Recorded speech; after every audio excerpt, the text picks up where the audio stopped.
बरेच व्हिडिओ केले बघा. आज थोडासा वेगळा म्हणजे काहीतरी चर्चात्मक चर्चा काय करायची. मग चर्चा आता सध्या जे वातावरण चाललं आहे की नाही, की लग्न जुळतात, एक तर लग्न जुळत नाही, मुलांचं शिक्षण पूर्ण व्हायला पाहिजे ते होतं किंवा काय, आणि हा जो हे चालला आहे घटस्फोटाचा, त्याविषयी सगळ्यांनाच अगदी हे असतं. व्यापारात निष्णात असणारा आपला समाज, सहिष्णुता रोमारोमात भरलेली, सुसंस्कारित म्हणून ख्याती आहे.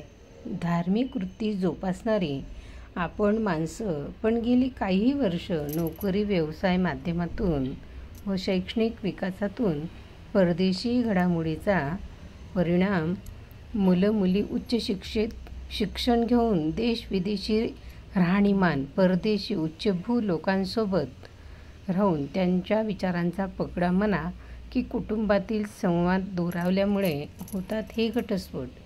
विवाह विच्छेदन यावर उपाय काय? कोण शोधणार? कुठं मांडणार? या समस्या कसे यातून बाहेर येणार?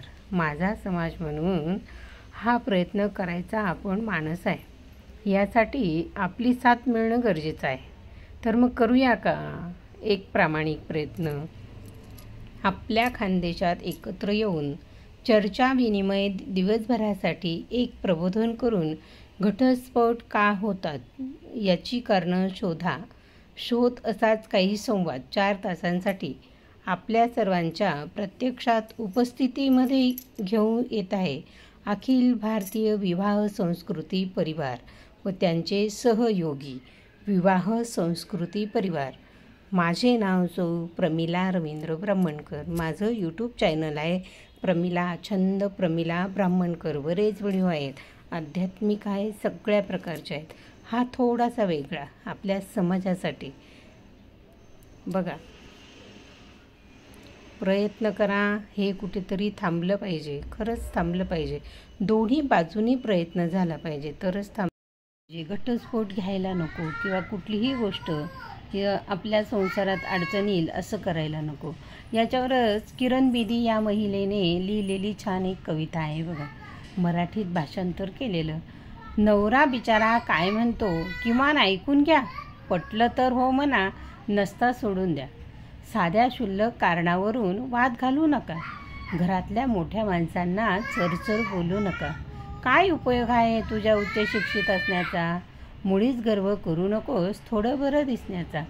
नोकरी करतेस, हातभार लावतेस, चांगली गोष्ट आहे. फडफड तुझं बोलणं कुठं बेस्ट आहे.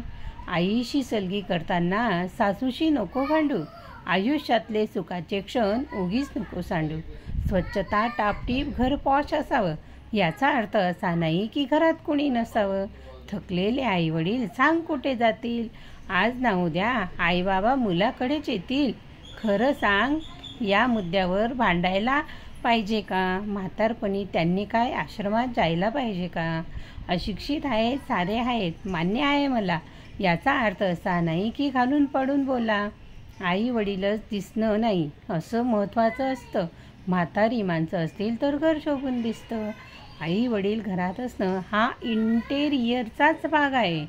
समजू नको सुरकुत्या चेहरा पॉश हॉलला डाग आहे. खर्च होतो, होऊ दे, आशीर्वाद मिळेल. तू म्हातारी झाल्यावर तुला सारं काही कळेल. शिकली सवरली मुलगी तू, यावर घटस्फोट व्हावेत. लाखांचं पॅकेज असलं तरी मार्क तुला 0 द्यावेत. तुझ्या आई वडिलांचा मी आदर करतो. पाहतीस तू चालताना त्यांचाही हात धरतो. थकलेल्या देहासोबत आपलं तुपलं करू नको. माणसांना दूर फेकून वस्तूंनी घर भरू नको. म्हाताऱ्यांना काही नको, फक्त गोड बोला. म्हण न तू सासूबाई वालाच्या शेंगा सोला. मुलींनो समजून घ्या, नवरा काय म्हणतो. माया प्रेम आपुलकीनेच फ्लॅट स्वर्ग बनतो. अहंकार आणि राग करून आपलं घरटं मोडू नका. घटस्फोट घेऊ नका. किती सुंदर कविता लिहिली, खूपच छान किरण बेदी ताई, मस्त. विषय वेगळा असला तरी सांसारिक दृष्ट्या खूप छान आणि महत्त्वाचा आहे. ह्या जे 4 शब्द तुमच्या पुढे मांडलेत किंवा ती जी कविता सादर केली तिला काहीतरी बघा आणि आपल्या जीवनाला अर्थ द्या. माझे नाव सौ प्रमिला रवींद्र ब्राह्मणकर. माझ्या यूट्यूब चॅनलचं नाव आहे प्रमिला छंद. आवडलं की बघा, सगळ्यांना सांगा आणि हे विचार पटवून सांगा. बघा, प्रमिला छंद, प्रमिला ब्राह्मणकर. सबस्क्राईब करा, लाईक करा, शेअर करा, तुमच्या नातेवाईकांना कळवा, सगळ्यांपर्यंत पोचवा हा व्हिडिओ. किरण बेदींची कविता. तसंच आता एक छोटंसं एक उदाहरण देते की पाववड्याचं. म्हणजे लग्नाला काहीतरी अर्थ असतो बघा ना. नवरा बायको म्हणजे पाववडा. पाव ज्याप्रमाणे वड्याला दोन्ही बाजूने सांभाळून घेतो आणि वडाही पावात घट्ट रुतून बसतो, अगदी तसंच वड्याला माहेरच्या उकळ्या तेलाची आठवण येऊन उकळ्या फुटत असतात. पाव यष्टीच्या फुशारक्या मारत फुगत जातो.